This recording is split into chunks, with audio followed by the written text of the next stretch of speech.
제가 그 주중에 특별한 경험을 했는데, 저희 집 근처에 있는 그 아파트들은 이제 오래됐잖아요. 그래서 이제 필름 붙이는 곳이 한정적이에요. 그런데 그 문하고 문틀 작업을 해달라 그래, 4세트를 해달라 그래서 일하는 친구랑 이제 같이 갔죠.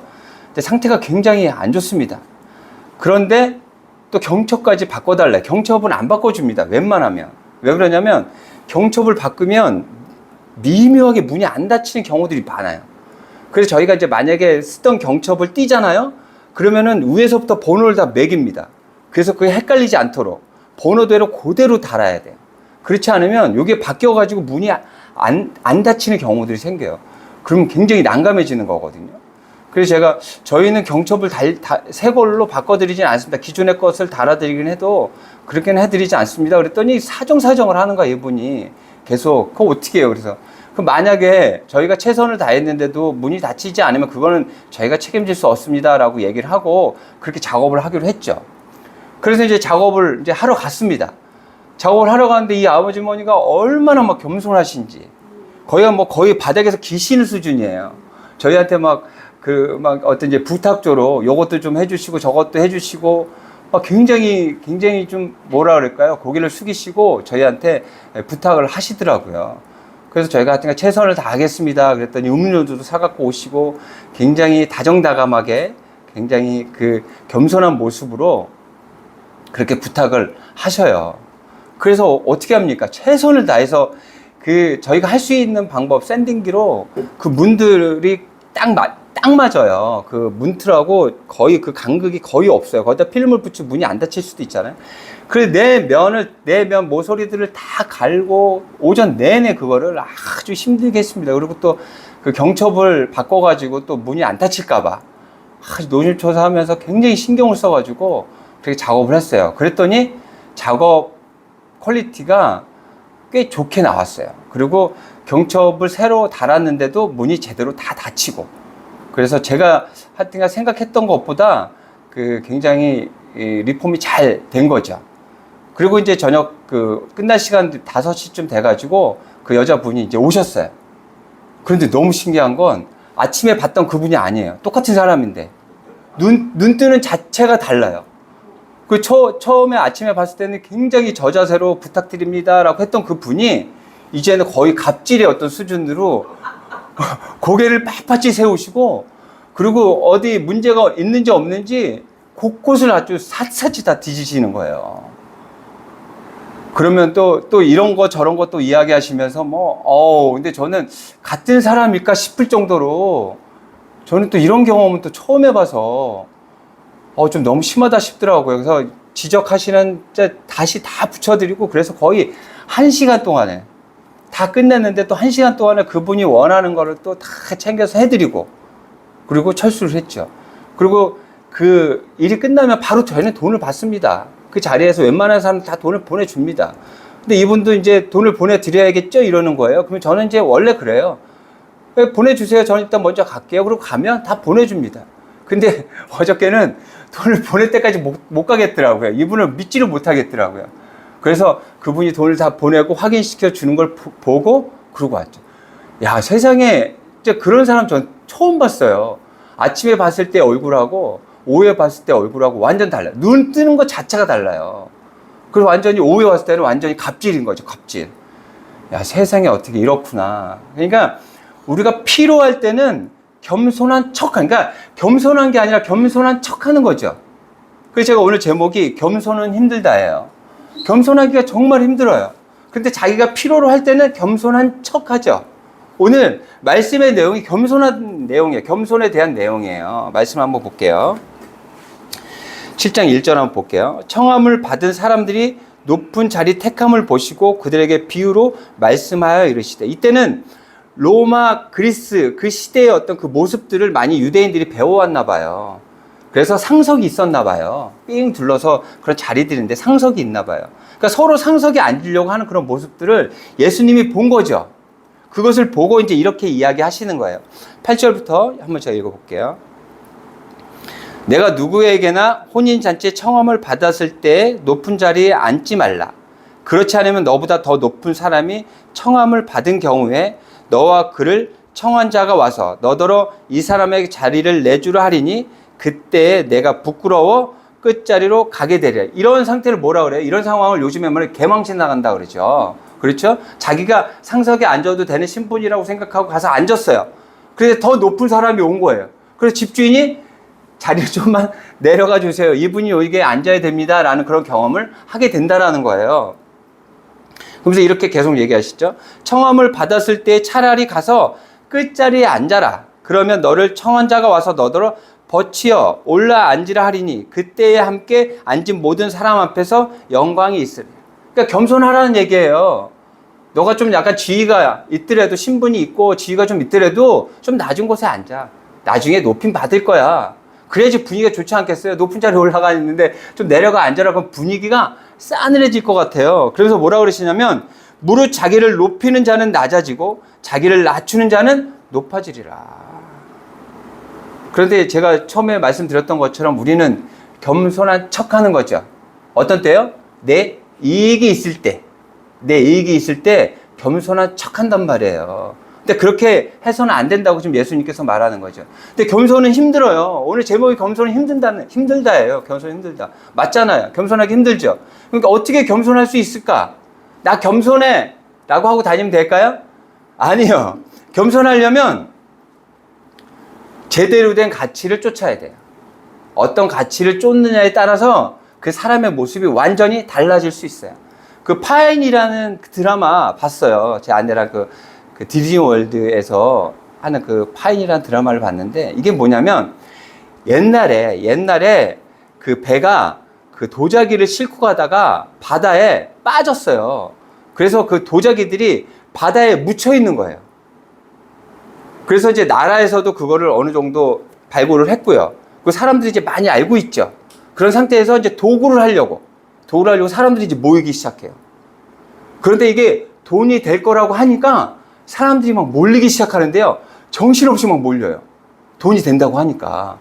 제가 먼저 번 한번 말씀드렸나 모르겠는데 제가 예전에 그 인제 우리 그 선배 그 세컨하우스에 갔을 때 그때 그 복질이 그 매운탕을 끓였는데요. 매운탕이 딱 끓는 그때가 딱 되니까 갑자기 그 주위에는 똥파리들 있죠. 엄지손가락만한 검은 똥파리들이 다 모여요. 나 너무 신기하더라고. 우리 그 저녁에는 이제 그 매운탕을 아침에 먹었거든요. 다음날 아침. 근데 우리 저녁에는 그 고기도 구워 먹고요. 그 바깥에서. 그리고 고기 구워 먹었는데 그때는 파리 이런 것들이 하나도 안 꼬였었거든요. 그런데 그 복질이 매운탕을 딱 끓이니까 그 냄새를 맡고 이만한 검은 파리들이 쫙 몰리는 거예요. 그거 너무 신기하더라고요. 그래서 왜 이러냐고 그랬더니 이 매운탕만 끓이면 그런다는 거예요. 그래서 바깥에서 못 먹고요. 안에 들어서 모기장 다 치고 그 더운 데서 안에서 먹었다니까요. 이런 것처럼 돈 냄새를 맡고 있잖아요. 모든 사람들이 다 몰려와요. 그래서 똥파리들이죠. 그 사람들 있잖아요. 돈 냄새를 맡고 왔는데 그 사람들의 가치는 무조건 돈인 거예요. 그 안에서 어떤 일들이 벌어지냐면 그 돈을 차지하기 위해서 그 도구라는 그 도자기를 차지하기 위해서 서로 죽여요. 어제는 형제였거든요. 오늘은 적이 돼버려요. 그리고 사람을 죽이는데도 아무런 꺼리낌이 없어요. 왜요? 가치가 돈이기 때문에 그래요. 하지만 하나님을 쫓는, 하나님을 가치로 여기는 사람은 어떤 사람이냐면 요셉과 같은 그런 어려운 상황을 겪는 상황 안에서도 겸손한 모습을 보여요. 어떤 거냐면 이런 거예요. 요셉은 형들이 버려서 노예로 팔려갑니다. 노예로 팔려가지고 어떻게 돼요? 노예 생활을 합니다. 그래서 그 보디발이라는 그 주인의 집에서 또 인정을 받아요. 근데 이제 누명을 또 써요. 그래서 굉장히 어려운 시기를 겪습니다. 그러다가 어떻게 돼요? 결국에는 그 나라의 국무총리가 돼요. 대단한 거죠. 그의 가치가 하나님이었기 때문에 그래요. 하나님을 쫓는 가치였어요. 그래서 그는 그런 어려운 상황에서 항상 성경에서 뭐라 그러냐면 그는 형통했다 그래요. 감옥에 갇혀 있는데도 형통했대요. 왜? 하나님을 쫓는 가치를 가졌기 때문에 그래요. 그가 언제 확실한 그 겸손을 보여주냐면 자신을 노예로 자신을 버린 형들을 만나요. 자신이 국무총리일 때 그 형들은 그 국무총리를 고개 들어서 쳐다도 못 보는 상황이에요. 이 요셉이 만약에 다른 가치를 쫓았던 사람이었다면 그 원수를 갚았을 거예요. 그 형들을 다 아마 죽였을 거예요. 그런데 요셉은 하나님을 쫓는 가치를 추구했던 사람이에요. 그래서 그 형들을 용서하죠. 한 나라의 국무총리인데도 불구하고 그의 겸손한 모습을 보면 우리가 어떤 가치를 가져야 되는지에 대해서 명확히 알 수 있어요. 그리고 또 예수님께서는 겸손하라고 하시고 또 이런 얘기를 또 하십니다. 뭐라고 하냐면 보세요. 12절부터 제가 읽어볼게요. 또 자기를 청한 자에게 이르시되 내가 점심이나 저녁이나 베풀거든 벗이나 형제나 친척이나 부한 이웃을 청하지 말라. 두렵건대 그 사람들이 너를 도로 청하여 내게 갚음이 될까 하노라. 잔치를 베풀거든 차라리 가난한 자들과 몸 불편한 자들과 저는 자들과 맹인들을 청하라. 14절에 같이 읽어요. 시작. 그러면 그들이 갚을 것이 없으므로 내게 복이 되리니 이는 의인들의 부활시에 내가 갚음을 받겠으리라 하시더라. 이게 무슨 얘기냐면 이런 거예요. 내가 이제 청해서 잔치를 벌린단 말이에요. 그 이제 부한 사람들을 부르면 이런 거 있잖아요. 우리 예전에 나는 꼭 갚어. 원수도 갚지만 도움 받는 것도 꼭 갚어. 나 한번 얻어먹으면 나는 꼭 한번 사야 돼. 우리 예전부터 그런 분들 많았잖아요. 그래서 부한 사람들을 청하면 어떻게 돼요? 그 사람들이 얻어먹고 그러면 나도 너 한번 청해서 나도 너한테 한번 베풀게. 아마 그런 일들이 이제 있잖아요. 그러니까 그런 사람들을 부르지 말라는 거예요. 그런 사람을 부르지 말고 내가 청해서 내가 그들에게 베풀어도 나에게 베풀 수 없는 사람들. 그런 사람들을 부르려는 거예요. 그러면 그 이후에 더 큰 축복, 복이 허락된다는 거예요. 제가 그 드라마 보는 중에 그 드라마에 이런 대사가 나옵니다. 삶의 연장, 삶을 더 이어가려면 어떠해야 할까요? 한 사람이 물어봐요. 그랬더니 상대편이 이렇게 이야기합니다. 다른 사람에게 어떤 흔적을 남겼는지를 보고 판단해야겠지요. 만약 그런 세상이라 그러면 이제 보세요. 내가 계속해서 삶을 이어가야 돼. 근데 그 판단, 그 기준이 어디에 있냐면 내가 다른 사람에게 어떻게 했는지 그 흔적을 보고 판단하겠다는 거예요. 내가 다른 사람에게 해코지를 하고 그 사람에게 내가 그 악한 행동을 만약에 했다면 나는 삶을 더 영위할 수 없다는 거예요. 그럼 어떻게 될까요? 세상은. 이런 악한 세상이 될 수 없겠죠. 다른 사람 생명을 살리고 다른 사람들에게 도움을 주고 다른 사람들에게 희망이 되는 그런 삶이 되어야만 삶을 연장할 수 있어. 삶을 더 살아갈 수 있어. 라고 그렇게 기준이 되어 있다면 지금 이 세상이 이렇게 어둡지 않을 거예요. 그런데 보면 다른 사람을 해코지하고 악한 행동하고 다른 사람을 속여먹는 그런 사람들이 더 잘 살아요. 보세요. 전화로 보이스피싱 해가지고 그 사람들 들이닥쳐갖고 집 찾아보면 돈 다발들이 쌓여있다면서요. 그런 악한 행동으로 남들보다 더 누리면서 살아가는 그런 모습들이 있다니까요. 정말로 다른 사람들에게 보여진, 다른 사람들에게 행한 그 흔적을 통해서 앞으로 삶을 더 살아갈 수 있을지 없을지를 결정한다면 아마 이 세상은 환한 세상이 될 거예요. 그런데요, 그것보다 더한 축복이 있다는 거예요. 만약에 우리가 삶을 더 연장해 가도요, 우리는 언젠가는 죽어요. 언젠가는 죽는단 말이에요. 이것보다 더 큰 축복은 어떤 거냐면 이런 거예요. 14절 아까 여러분들이 읽었던 의인들의 부활 시에 내가 갚음을 받겠습니다. 의인들의 부활이 누굴 얘기하는 거예요, 여러분? 예수 그리스도를 믿는 우리들이에요. 우리들이 이제 부활했을 때, 우리가 영생을, 구원을 얻었을 때 이때 못 받았던 그 베품, 우리가 베풀고 그 대가를 못 받았잖아요. 그 대가를 이때 받는다는 거예요. 언제요? 우리가 영생을 얻었을 때, 우리가 부활했을 때. 이 세상에 있을 때 받아봐야 우리는 언젠가 죽는다니까요. 하지만 영원히 살 때 우리가 베풀었던, 받지 못했던 대가를 그때 받는다는 거예요. 영원히 살 때. 얼마나 더 큰 축복입니까? 대단한 축복이죠. 그렇죠? 제가 이번 휴가 갔던 이야기 잠깐 해볼까요? 저희 그 통영에 지인 있잖아요. 그 지인 부부에게 갔죠. 가서 이제 저희는 휴가 기간이 짧았습니다. 하루밖에 쉴 수가 없었어요. 그래서 이제 저녁에 갔다 다음날 아침에 같이 하루 즐기고 저녁에 그 집에 가서 또 자고 그 다음날 아침에 이제 올라오는 2박 3일이긴 해도 하루밖에 같이 이제 즐기지 못했죠. 그래서 이제 어딜 가기로 했냐면 저희 아내가 통영까지 가면서 한 번도 섬에 못 가봤다고. 섬에 가고 싶다 해서 섬에 갔습니다. 이제 섬에 이제 아침에 이제 들어가야 되는데 섬에 들어가려면 어떻게 해야 돼요? 신분증이 있어야 돼요. 근데 제가 신분증을 안 가져갔습니다. 아무도 저에게 신분증을 가져가라는 얘기를 안 해줬어요. 저희 아내는 가져갔는데 저한테는 얘기도 안 해준 거죠. 그 신분증이 없어요. 저 때문에 못 들어갈 상황이 생긴 거예요. 근데 그 여자 집사님이 굉장히 그 텐션이 높아요. 그리고 항상 분위기를 이렇게 이끌어 갑니다. 목소리도 굉장히 높고 굉장히 쾌활하고 그리고 또 이것저것 굉장히 또 잘 챙기고 아주 좋은 친구예요. 근데 제가 이제 신분증이 없다고 하니까 그 핸드폰을 가지고 모바일 신분증을 어떻게든지 만들려고. 신분증이 없으면 만들기가 쉽지 않거든요. 제가 이제 사진 찍어 놓은 게 있어 갖고 다행히 그걸로 한참 동안을 해서 결국에 모바일 신분증을 만들었어요. 그때부터 이 여자 집사님 그 고개가 빳빳해지는 거죠. 의기양양한 거야. 나 이런 사람이야. 그러면서 이제 얘기하는 거죠. 재밌어요. 그렇게 이제 우리가 이제 섬에 들어갔습니다. 이제 섬에 들어갔는데 섬이 어떤 섬이냐면 섬이 두 개가 있어요. 산이 두 개가 있고 이게 이어지는 그 길 같은 그 곳에 좌측은 해수욕, 그러니까 모래사장, 우측은 몽돌. 그래서 거기는 그 스노클링 할 수 있는 그런 자리예요. 그래서 이제 처음 이제 우리가 여정이 뭐였냐면 가장 높은 곳에 올라가서 경치를 한번 보자. 근데 그 산에 올라가는 게 있잖아요. 완만하게 돌아서 가면 3시간이 넘게 걸려요. 근데 우리가 시간이 얼마 없잖아요. 또 배 타고 나가야 되잖아요. 그래서 이제 직선 코스로 가면 1시간 반 정도가 걸리는데 거의 수락산의 깔딱고개 이상이라는 거예요. 엄청나다는 거예요. 그래서 그 아저씨들이 그런 거예요. 글로 가면 힘드니까 돌아서 가라고 얘기하셔요. 하지만 우리 시간이 없으니까 어떻게 해? 글로 갔죠.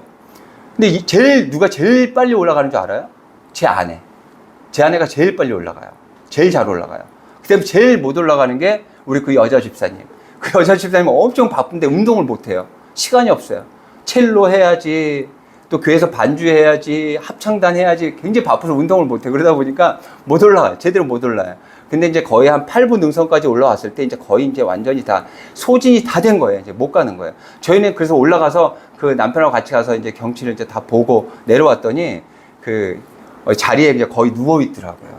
그래서 뭘 먹고 있어요. 아무것도 안 갖고 갔는데 뭘 먹고 있어요. 그래가지고 이게 뭐냐 그랬더니 내려갈 힘이 전혀 없다는 거예요. 그래서 올라오는 사람한테, 가방 들고 오는 사람한테 물어봤대요. 먹을 게 있냐고. 그래서 과자하고 음료수하고 받아서 그걸 먹고 있더라고요.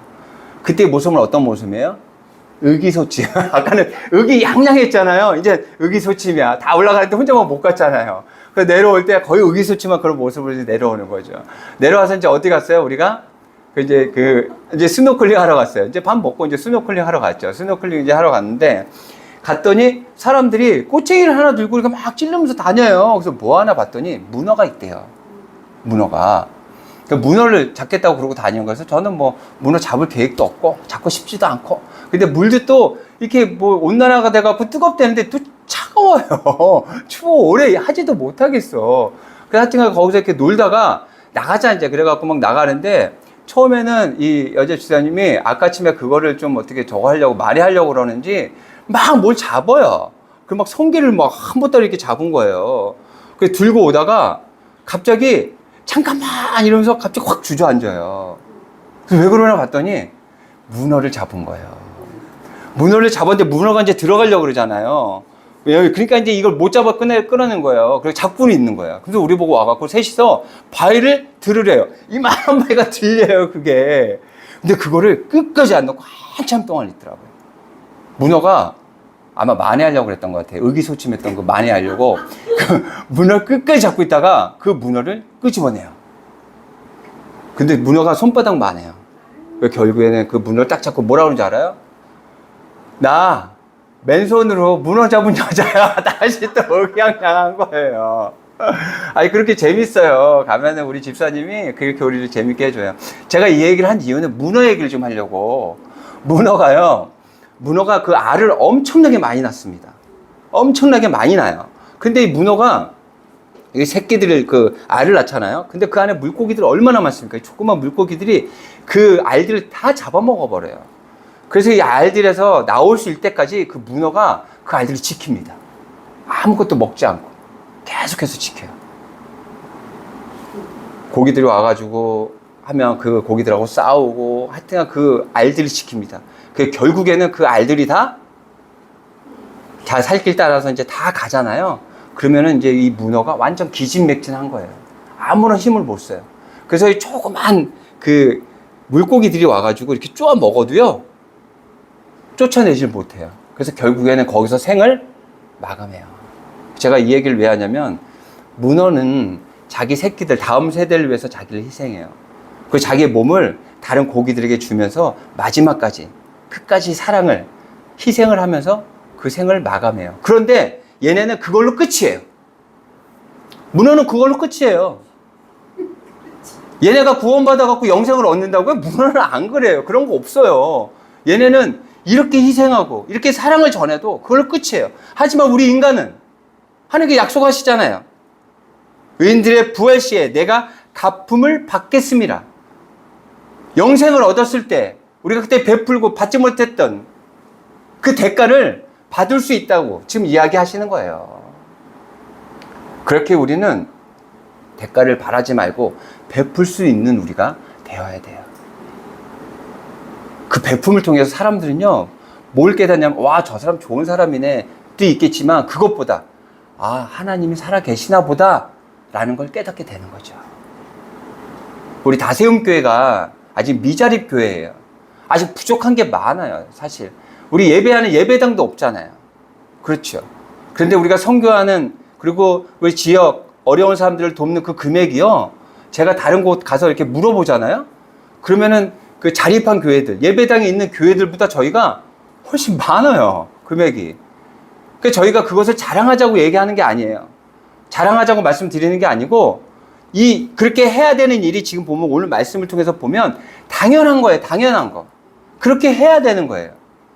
우리가 좀 즐기지 못하고 우리가 좀 누리지 못하더라도 우리가 가지고 있는 것들을 베풀 때 하나님께서 그것을 허투루 보지 않으시고 꼭 나중에라도 우리가 영생할 때, 부활할 때 그 대가를 주신다고 지금 성경에서 말씀하고 있어요. 그래서 우리 다세움교회는 앞으로도 그렇게 해 가야 돼요. 그리고 우리 다세움교회 교인들 모두, 우리 교우도 모두 그렇게 아낌없이 베푸는, 그래서 그 베품을 통해서 하나님의 사랑을 전하는 여러분들이 되시기를 바랍니다.